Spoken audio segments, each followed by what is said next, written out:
All right. Well, to follow up on the my post about the lighting setups, instead of the standard post about showing the lighting diagrams, I decided to do a little different.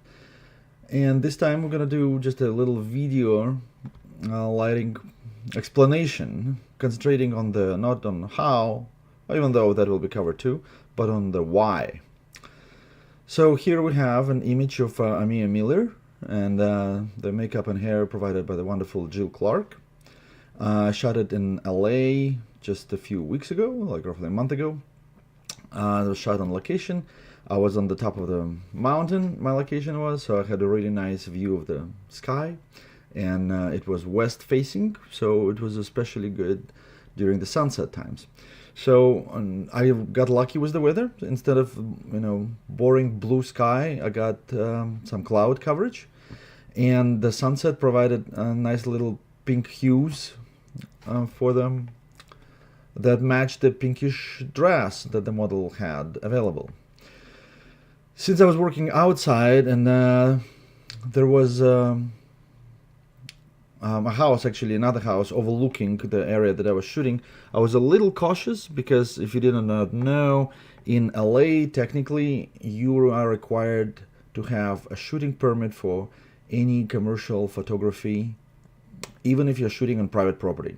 So even though I was standing on private property, technically, the house that I was overlooking it, if they thought that as a big production, they could have called the cops, and the cops could come out and start checking for a permit. And this was not a commercial shoot.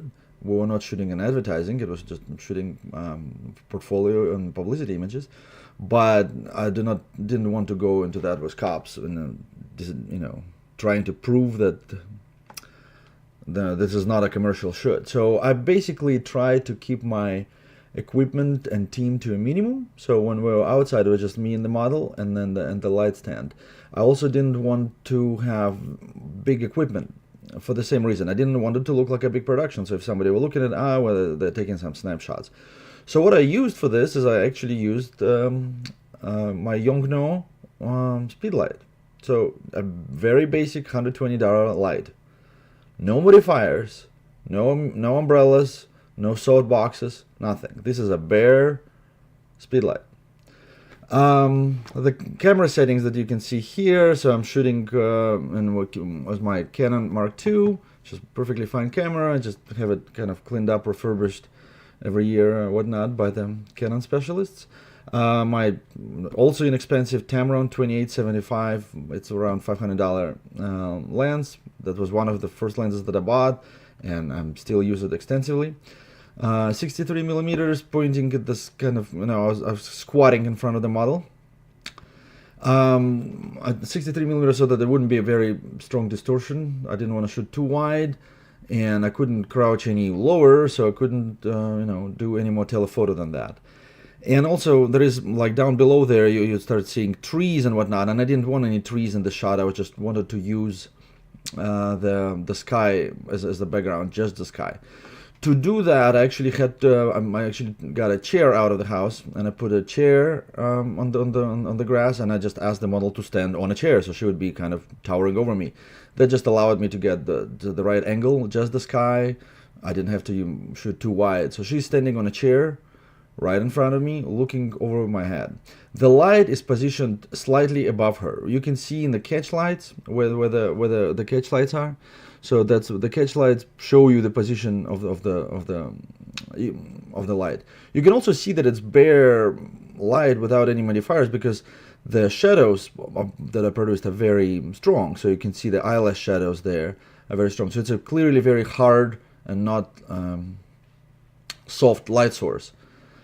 The same can be said about the shadow in general, shadows produced by it. So you can see that the shadow under the lips is kind of very pronounced. It's also a sign of a very hard light. Basically, this is just a one light classic butterfly lighting. It's called butterfly because of the shadow of the nose that kind of drops down. Classically, it would almost touch the lips, but not quite, and this is pretty close to that, and it looks like a butterfly, so it makes like a little butterfly shape there. So that's why it's called butterfly lighting, and that's what we have here. So this is a very, very simple one light, very cheap light. It's a light that probably all of you have. I asked the model to kind of point her nose at the light stand. The reason being for that is that I wanted to be the nose shadow to be directly under and not to the side, because it was hard lighting like that. If my flash was, say, about here, then there would be a strong, long nose shadow, like very pronounced, going right across her cheek. And because it's hard and not soft, it would not be Rembrandt lighting. It would be just a very strong, big nose shadow, not very attractive. So usually when I work with hard lights like that, I oftentimes just ask the models to point the nose at the light stand. And this way, the shadows are a little more controlled, and it just looks more photogenic. It just looks better. So that's about it. So that's my logic with this lighting. I think that this image works. It's the blue of her eyes matches the blue of the sky. The pinkish hues in the clouds work well with the pinkish hues of her skin and her outfit. So for that reason, this was improvised when I saw the dress. When I saw the dress and I saw the hues on the clouds, I knew exactly what I'm doing. So that is it. So lighting, there is no reason for a lighting diagram. And if you have any questions about this image, feel free to ask away in the comments. Thank you.